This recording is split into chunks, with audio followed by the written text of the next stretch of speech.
Stop. Look at this man on the left. You think he has money? You think he has power? You are looking at a pauper. Because 700 years ago, there was a man who didn't just have money. He had so much gold that when he walked into a city, he didn't just buy it, he destroyed it.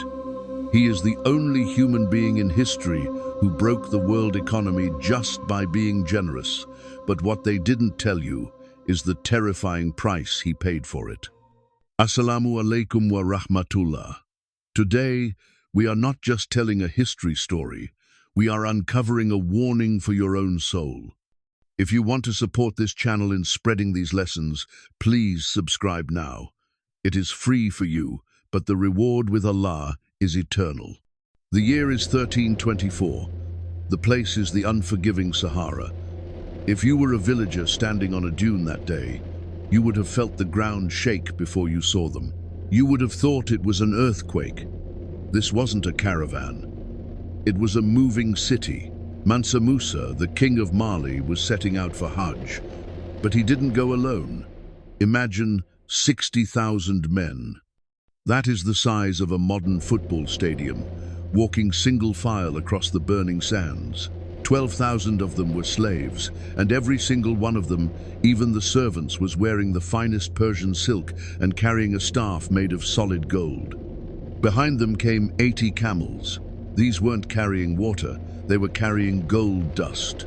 300 pounds of gold per camel. The scholars tell us that when this caravan moved, it looked like a river of gold flowing through the desert. But this brings us to a terrifying question. In Tafsir Ibn Kathir, regarding the verse in Surah At-Takathur, competition in increase diverts you. Ibn Kathir explains that man is never satisfied. If he had a valley of gold, he would want a second one. Mansa Musa had the valley, he had the mountain, but as he approached Cairo, he was about to face a test that gold could not solve. When Musa arrived in Cairo, the people went insane. He didn't just shop, he flooded the streets. He gave gold to beggars, he gave gold to shopkeepers, he gave gold to the government. He gave away so much, so fast, that the value of gold in Egypt crashed. Think about that. He was so generous that he ruined the economy for 12 years. Prices skyrocketed. The poor became rich, and the rich became irrelevant. But there was a moment of tension that almost ended everything.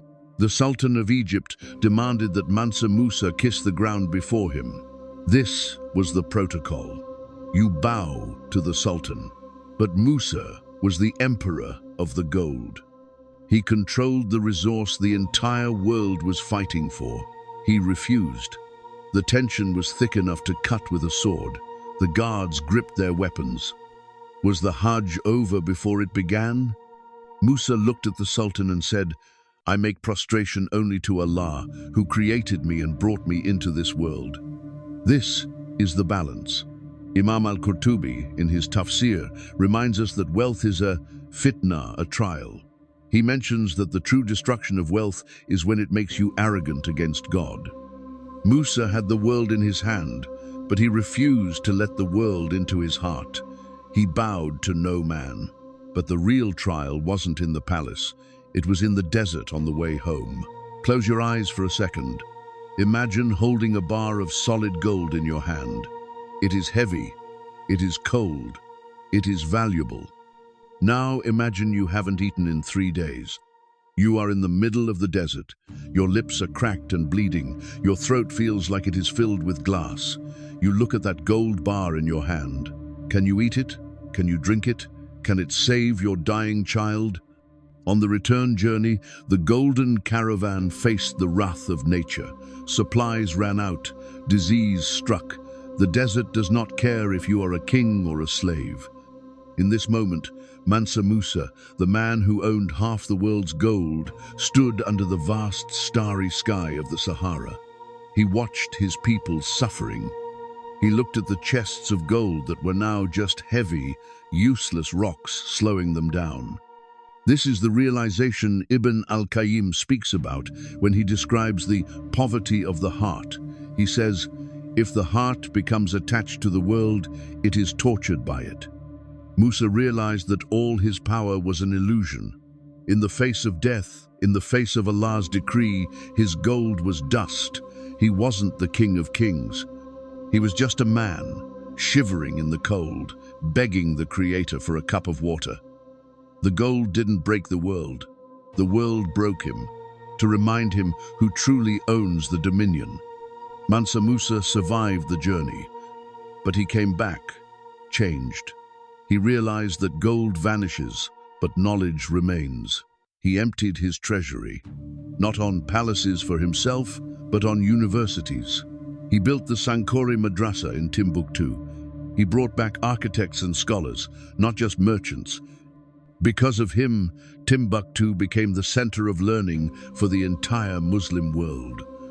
While Europe was in the Dark Ages, students in Mali were studying astronomy, law, and mathematics.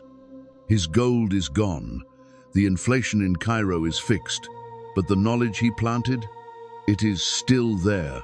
My brother, my sister, are you ready for this moment?